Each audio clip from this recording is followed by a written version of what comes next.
Welcome back to the castle, everybody. This is Nightsaber Z42, and in this episode, we're going to take care of a couple pieces of bookkeeping. The first thing that I want to go over is Stargazer. Stargazer is an online bookkeeping, journaling website specifically for Starforged. Now, there is actually one called Iron Journal. I think it's for Ironsworn, and if you have not used these for your own games, I would highly recommend doing so. It basically keeps everything consistent. It makes it so that you can keep track of your assets, any journal entries you have. You can even roll for your moves and even roll on the oracle tables, which is very nice. I actually have one set for Djon that I've been using for the first few episodes of this campaign, and I have to say, keeping track of everything is very nice when it's all in one spot. I don't actually have to keep all of these note cards around anymore. I can just look at all my truths here. I can keep track of Djon's stats, his health, his spirit, his supply, which I'm going to start doing from now on with this app, as well as his assets and his legacy tracks. The only thing I really wish that it had was a way to keep some information on some of the NPCs that he meets, like one of the NPCs that we're going to meet today, Anvil, or even Roy Donato or Dr. Amit Rao. It would be really nice to have something a little bit more consolidated where I can just keep it here on the Stargazer app or the Stargazer app. But oh well, it's probably better if I actually keep that in note cards and just keep those written down. The second thing that I actually wanted to go over is in the last session we completed a quest. It was Djon's first quest of this campaign. So we actually gained experience on the quest track, and since this was an the formidable quest, we actually fill in one box, all 4 ticks. So this means we get 2 experience. Now, experience can be used to either upgrade an asset or you can purchase a new one. And so we actually have 4 assets, including our starship available. So remember, we have Bounty Hunter, we have Armored, our actual starship, and as a module for that starship, we have the Med Bay. It's always best to keep things within the narrative. So how did we come across these upgrades? And I actually think it makes sense that for Djon, he's going to come out with an upgrade for his Bounty Hunter. Specifically the second one, which says, when you take decisive action in a fight against a bounty target or their agents, you may reroll 1 challenge die. And he's definitely gotten into a couple of scuffles throughout this first adventure of his.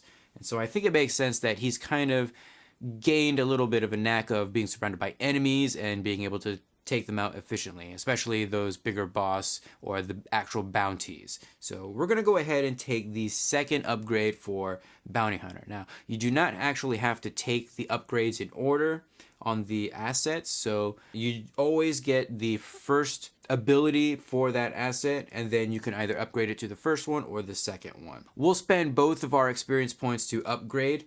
It does take 3 experience to actually gain a new asset.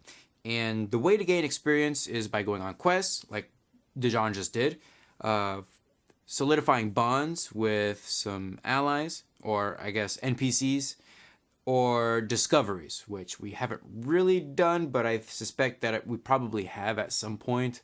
So I'm going to try to keep better track. I know for sure that we've done the quests, so I went ahead and gained 2 experience from that, but now that we're actually opening up the adventure a little bit, I'm going to start keeping track of bonds and our discoveries as well. And this kind of leads into the last topic for our bookkeeping, and that is connections, specifically with Roy Donato and Dr. Amit Rao. Dr. Amit Rao was an NPC that I created for Djon. He is the person who rescued him as a boy or as a teenager.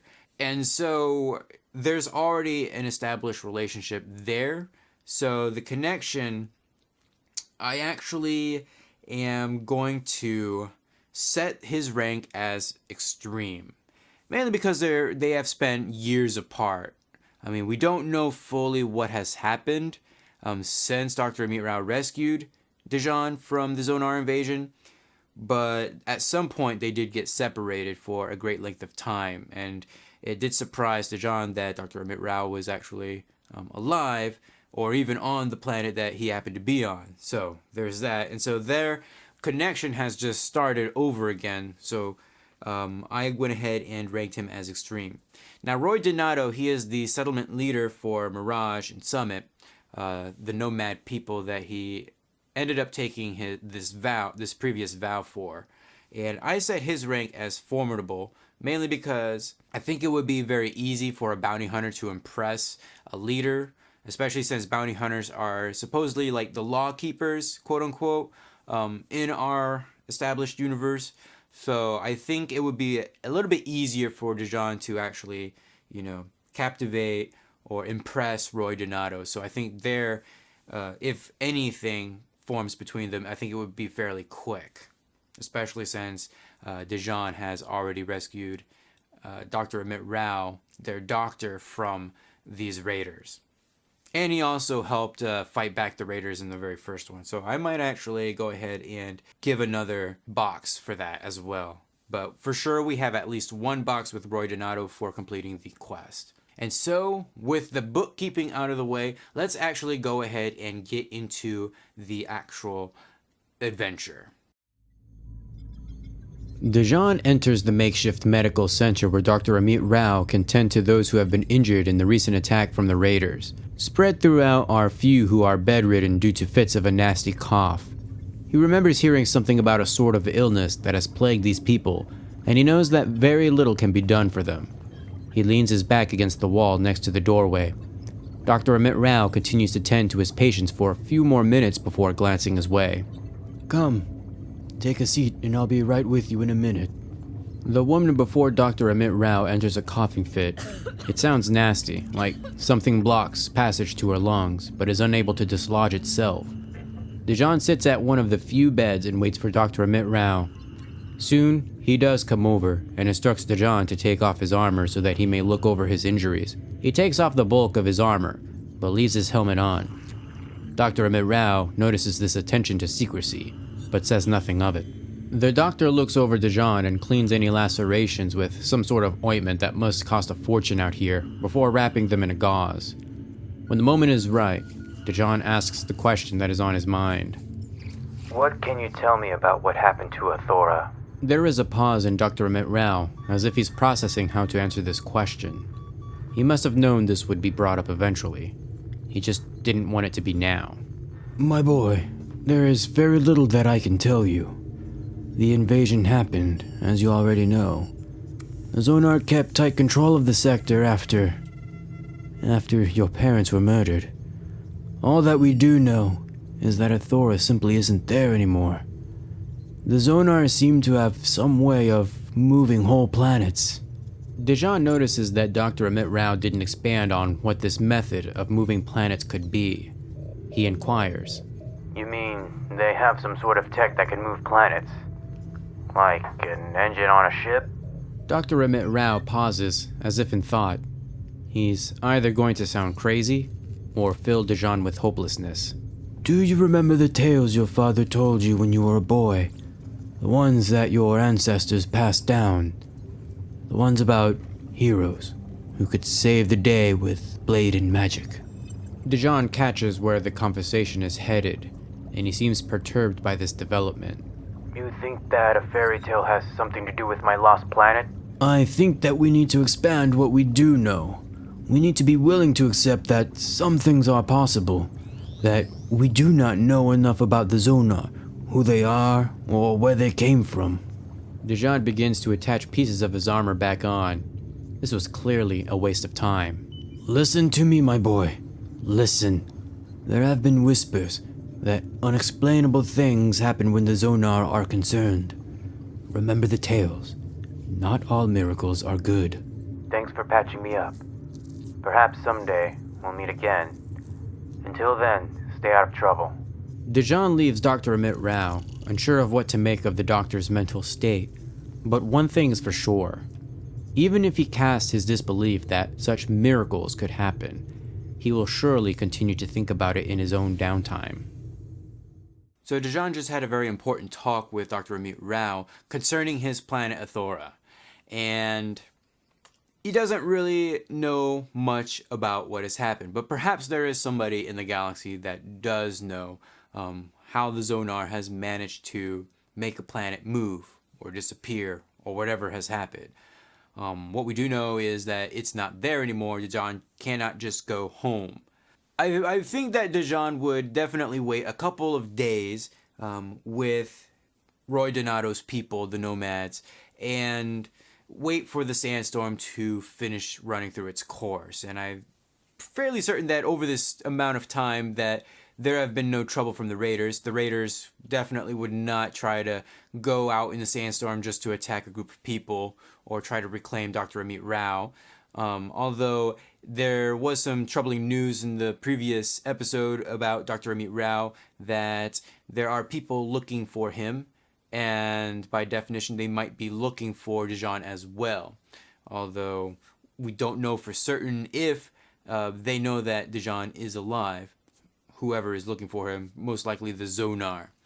So, with that being said, it's time that we went ahead and went somewhere else. Now, Djon has just completed a bounty. He has been paid for it, I would assume. And, well, he's going to take his ship, and it's time to go somewhere new. Or rather, somewhere new for us. Not so much for him. And the place that we are going to is actually going to be a little, not a settlement, but a station. So on my map, I have it so that we have Mirage. Mirage is the planet where he is currently on. There are no established paths between Mirage and the nearest notable location, which happens to be Tempest, which is a planet. But there is an established route from Tempest to Freya, which is the space station where a lot of people are going to gather around. And then from Freya down to the south of the sector is where we are going to have our link into the next sector. We are going to have to take an expedition move. So when you undertake an expedition, that's when you trailblaze a route through perilous space, journey or over hazardous terrain, or survey a mysterious site. When you set a course, that's when you follow a known route through perilous space, across hazardous terrain, or within a mysterious site. So for sure, we are going to be undertaking an expedition because there's no established path here. Although I don't think that the rank is going to be as high for this one. I think it's going to be fairly low because he has made this journey before. But I also don't think that there's going to be much in this neck of the woods, so to speak. We are going to give this a dangerous, and we're going to go ahead and roll undertake an expedition. Now, we do have some options. For each segment of the expedition, we get to envision our approach. We can move at speed, which will roll plus edge. We'll keep under the radar, which will roll plus shadow. Or we can stay vigilant, which will roll plus wits. I'm going to go ahead and move at speed. I don't think there's really any reason for him to try to be stealthy. Or, well, actually, he would probably stay vigilant. He does know that somebody or something is on its way to Mirage. Hopefully the doctor can hide out. And that actually does lead me to something else. And I have thought about this over the great length of period between episodes, whether or not Djon was going to take Dr. Amit Rao.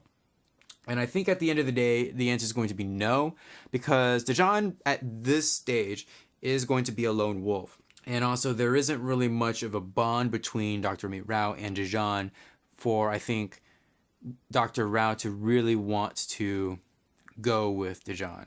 He is an established character, but still, I don't think they're at that part of their relationship just quite yet.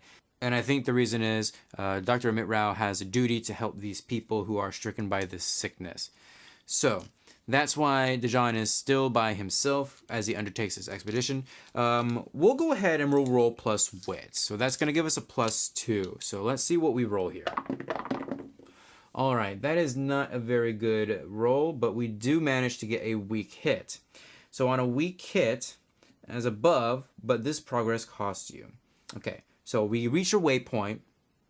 We can envision the location and mark progress per the rank of the expedition. Okay, So that will at least give us 3 boxes, or is it 2 boxes? Probably, I think it's 2 boxes. So we'll take at least 2 boxes for this progress, and we do reach a waypoint. So when you divert from an expedition to examine a notable location, roll plus wits. Now, we do have some oracles here to kind of help us envision what we'll find at an expedition. So let's see if we can see what we've got. So what we can do is we can actually roll on these space encounters, specifically the space sightings, just to kind of create a picture in our mind of what we've seen. So we're going to roll a D100 and see what we see. So we have 25, which in the Outlands is a planet. Okay, what kind of a planet, though? So let's take a look. On page 38, we do have some planets here that we can mess around with. So roll another D100 and see. We have a 70, which happens to be a jungle world. Ooh, very nice. So we encounter a jungle world on the way to Tempest. So I'll actually go ahead and mark that here on my map. So I'm not actually really going to do anything more other than that, but there is a consequence to our exploration move. So we get to suffer costs on route, make a suffer move -2, or 2 suffer moves. We can either suffer costs on route, make a suffer move -2, or 2 suffer moves -1, or we can face a peril at the waypoint, envision that encounter. I think this would be a really good time to explore space combat.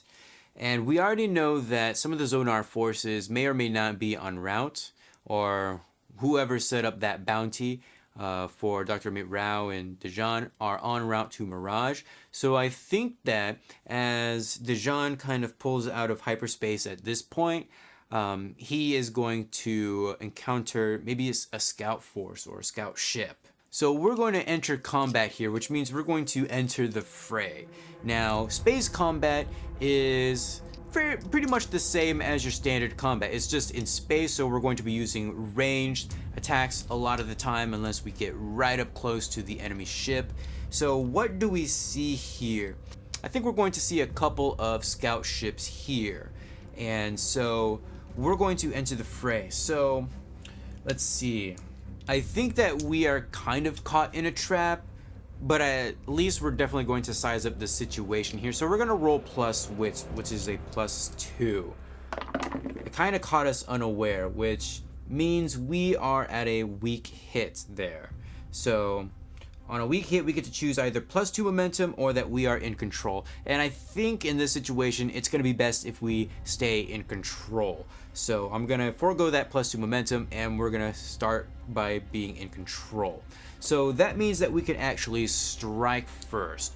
So Djon kind of pilots his ship in there very close to these scout ships, and he's going to go ahead and get the first shot. So what does he get? Let's find out. We're going to roll plus edge here. And I don't think I even gave this a rank, so our ranking for this one is going to be dangerous or formidable. Let's go with formidable because there's a couple he's outnumbered here. So he is at a slight disadvantage. So what do we get? We have a weak hit on this one. We mark progress twice, so that means we get 2 progress boxes. And you expose yourself to danger, we are in a bad spot. Now, something that I do want to point out, I know I've already said this again, but Stargazer is really good for keeping track of progress tracks, and so you don't even really have to remember that Formidable will give you 1 box because you just click on the word mark and it'll automatically do that for you. Whereas if you click on if you have a dangerous task and you click mark, it's gonna go ahead and do 2 boxes for you. So just thought I'd throw that out there again. Go and use Stargazer. It's really cool. All right, so Djon manages to get a shot in there, and now combat has officially really started. The scout ships already know he's there, and now they're veering, trying to get in there. He's in a bad spot. They're both behind him as they take their shots, and so he's going to go ahead and react under fire. He's going to dodge with his ship, so that means he's going to he's going to use edge, which is a +3, which is a 6. So we do get another weak hit. You avoid the worst of the danger or overcome the obstacle, but not without a cost. You can make a suffer move -1, and you stay in a bad spot. So our suffer move. for this one, I think is going to be that our ship is going to take some sort of a damage. This is going to be minor damage, so it's going to be -1 integrity, but we do get to see if we can resist damage. So, integrity. We are at a 5 integrity, so this is simply a standard roll as we would normally, and we're going to add +4 since we are down by 1. So we are at 5, so that is a strong hit. On a strong hit, choose 1 bypass. If your vehicle is not battered, take +1 integrity, or write it out, take +1 momentum. I think that we're gonna go ahead and take that +1 integrity, so it's kind of like we didn't really take any damage at all. The shots were just really close as he manages to veer around. He might have gotten scraped, but it really wasn't any lethal damage on the ship. It's just a scratch, some scorch marks there. So what is he going to do? I think that he's going to try to gain some sort of advantage. He needs to get around these ships and start taking some shots. So I think Djon, in this instance, he's going to have to try to clash. He's going to have to fight back at some point. And so he's going to try to maneuver his way around to get some shots. We are, of course, going to be using edge for this one because we're going to exchange fire at a distance. And we have a 9, which is a weak hit. Unfortunately, we just cannot get over that 10 that we've been rolling on the challenge dice. Wow. Okay, so on a weak hit, mark progress. So that is another box of ours. So we are at 3 complete boxes, and you are dealt a counterblow or setback. You stay in a bad spot and you must pay the price.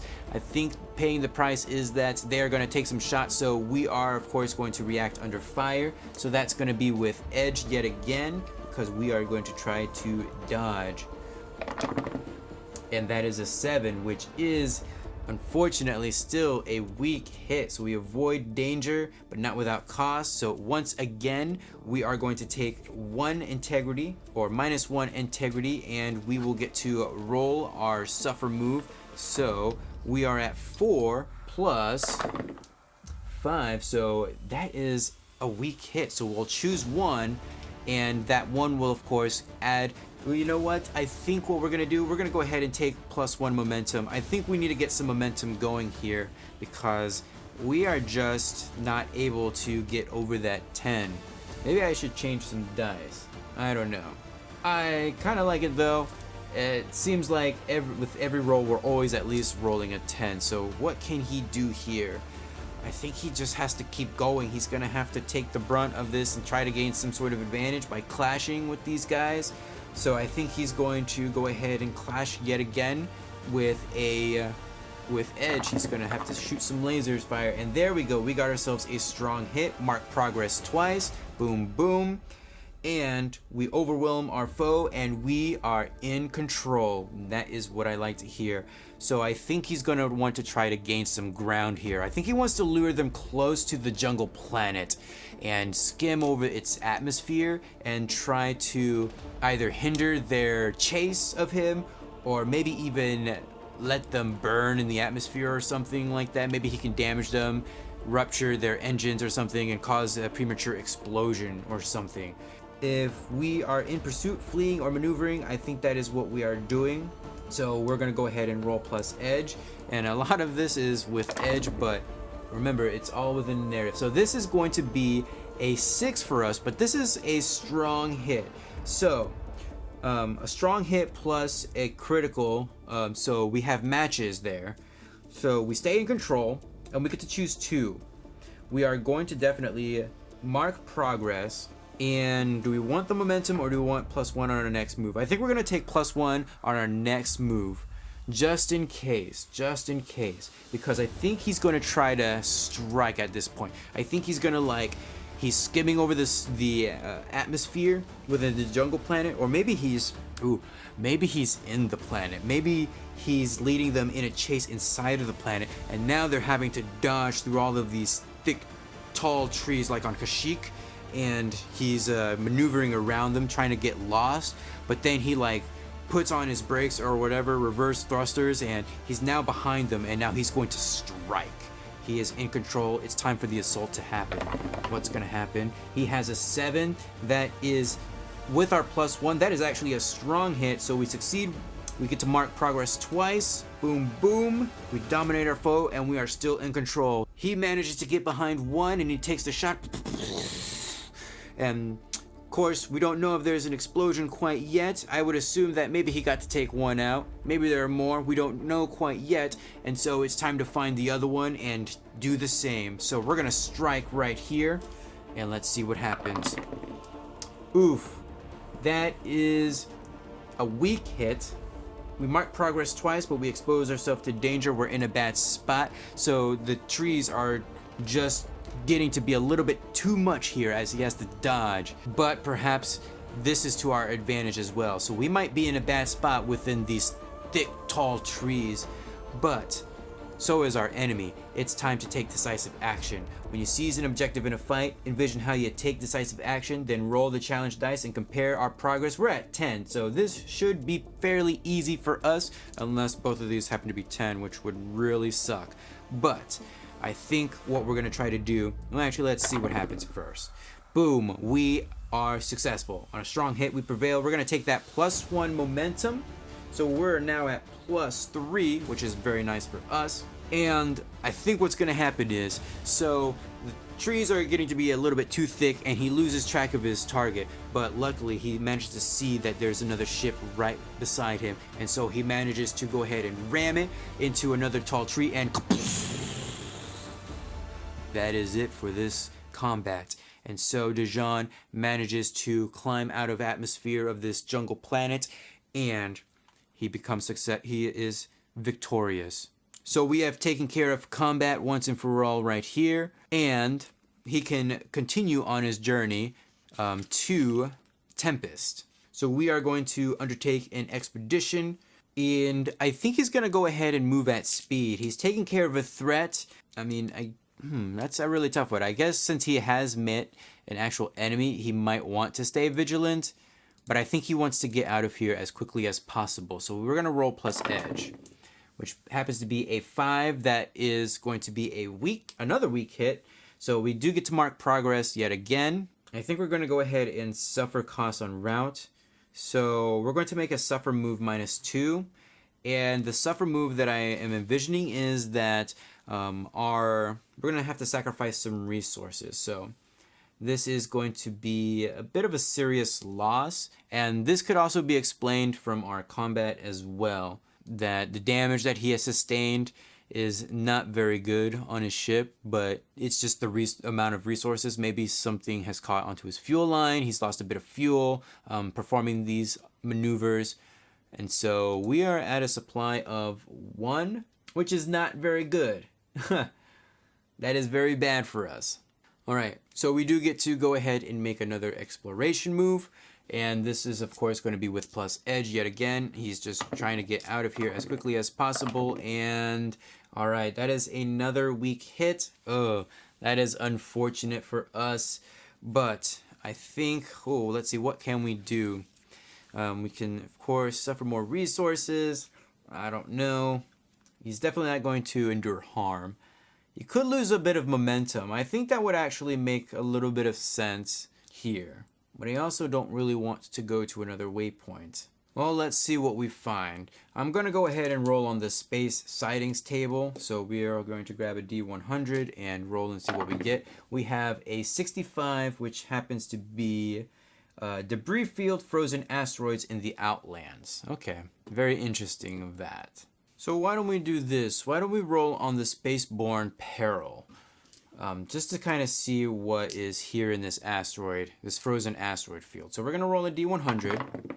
We have a 29, which happens to be an important device fails or malfunctions. Oof, that is not good for us.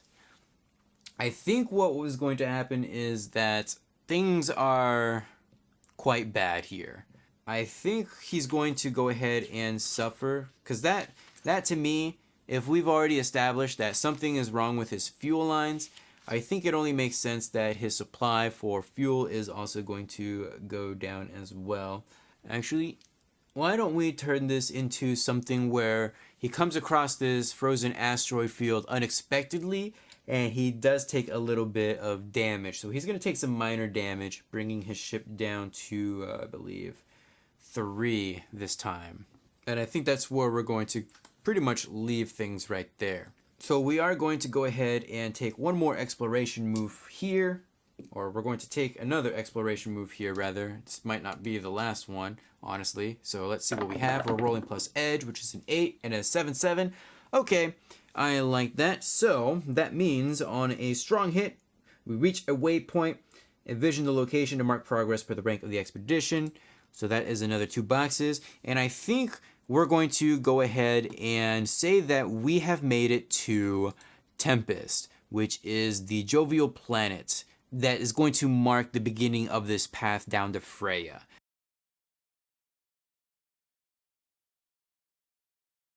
So our journey is now a little bit easier, and so we're still in dangerous territory, but now we actually get to set a course. So we're going to follow a known route through perilous space, across hazardous terrain, or within a mysterious site. We're going to roll plus supply. Oh boy, that is no good.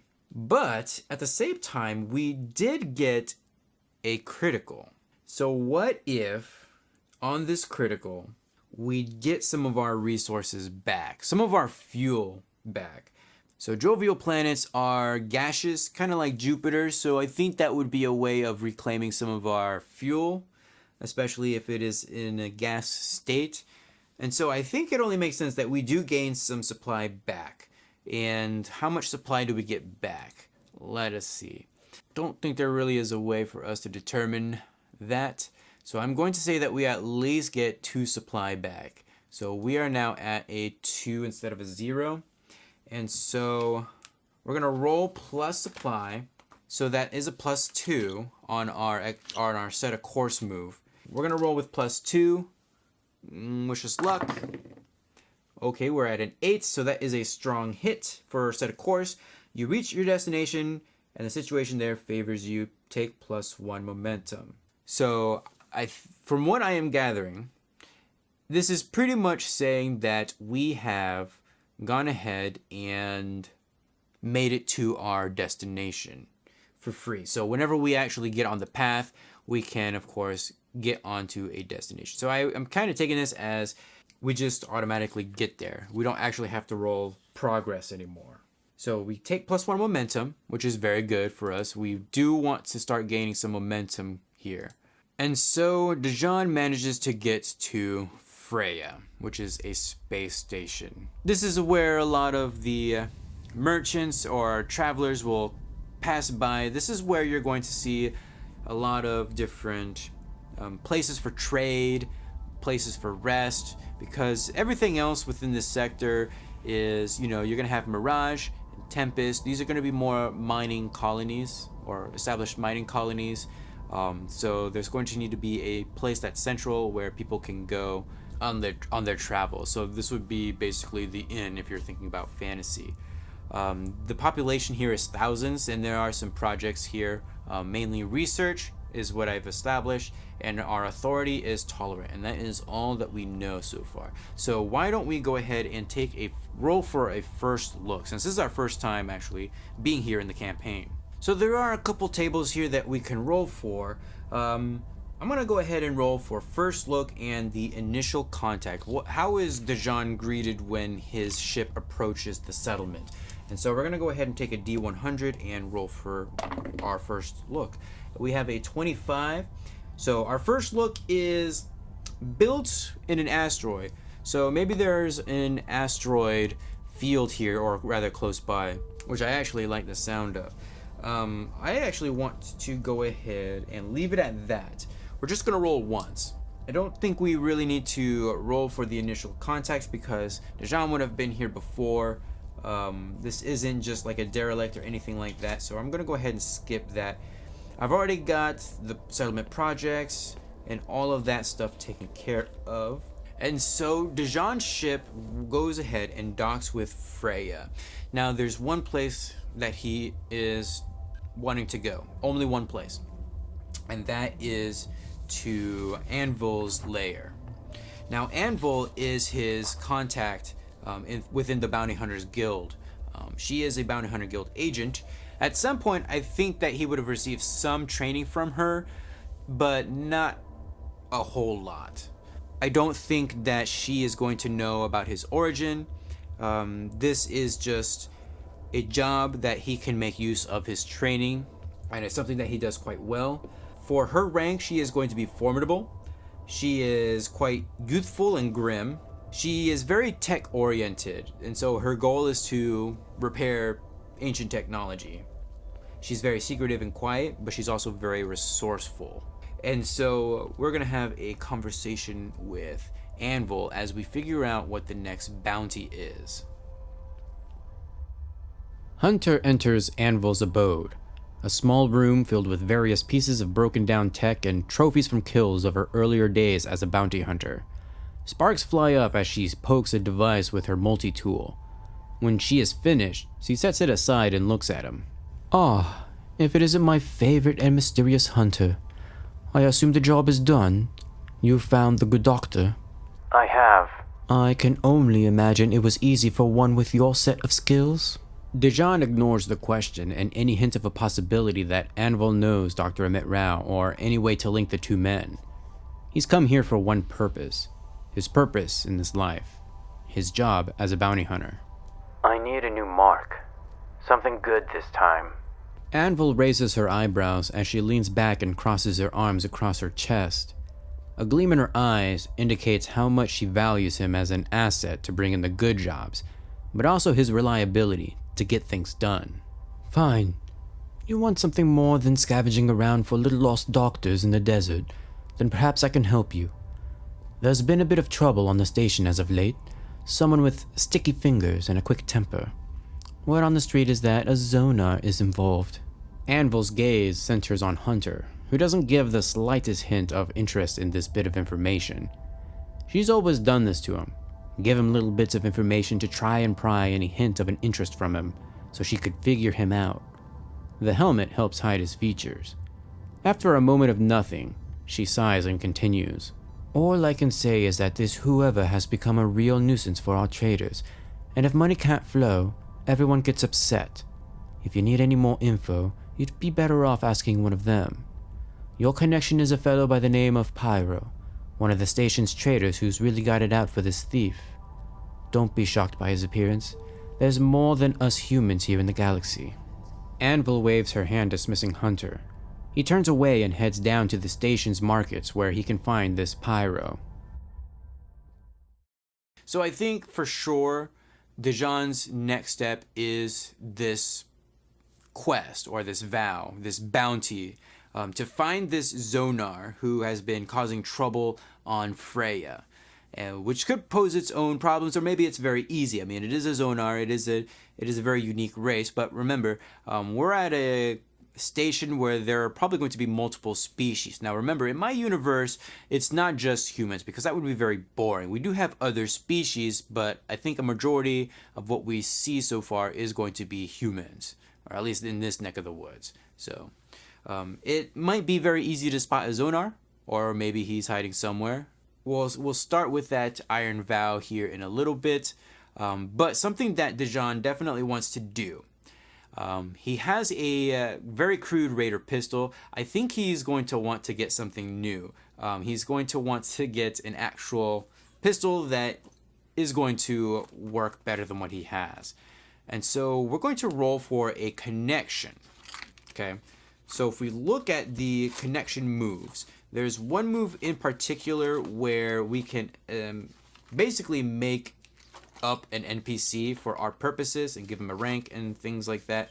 When we make a connection, when you search out a new relationship or give focus to an existing relationship, not an ally or a companion, roll plus heart. So our heart is not very good. It is a +1, but that doesn't really mean much. We might actually strike out lucky here. So we're going to add +1 to our roll, which is a 3. We get a weak hit. So that was very lucky. We got a 3 on our actual roll and 3 and a 2 on our challenge dice. So on a weak hit, as above, which says we can create a connection, give them a roll and a rank, Whenever your connection aids you on a move closely associated with their role, add +1 and take +1 on a hit. And then on the weak hit, we get the same thing as what we just said, but this connection comes with a complication or cost. Envision what they reveal or demand. And I think this is going to tie in with our current vow. We need to make an NPC character.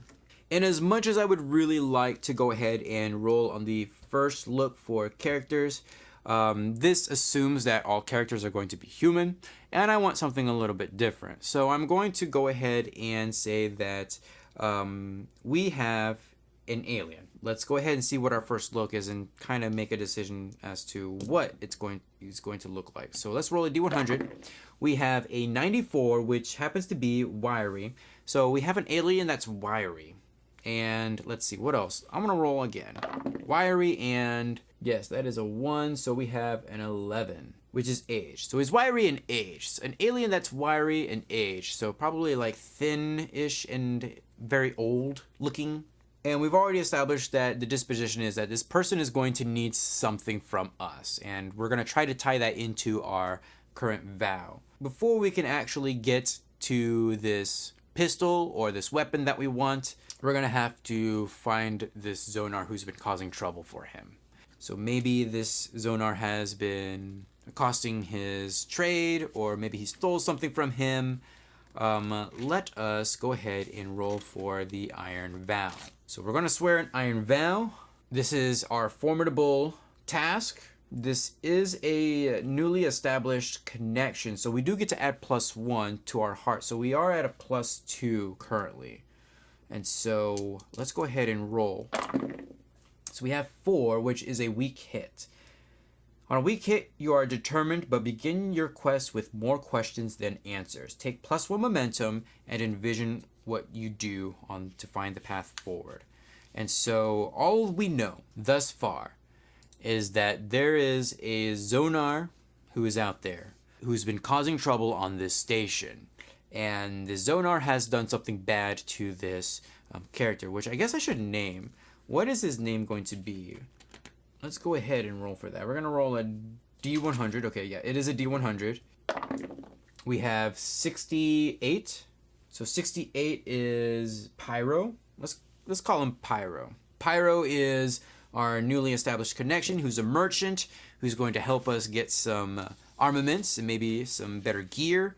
And that is where we're going to leave things off. So we have some questions for Pyro, and we will go ahead and ask those questions in the next video, or in the next episode, so we can get to going on fulfilling this Iron Vow for him and finding out how this Zonar could possibly tie into the greater mystery of the Zonar race and how they made a planet disappear. And with that being said, I will see you guys in the next episode.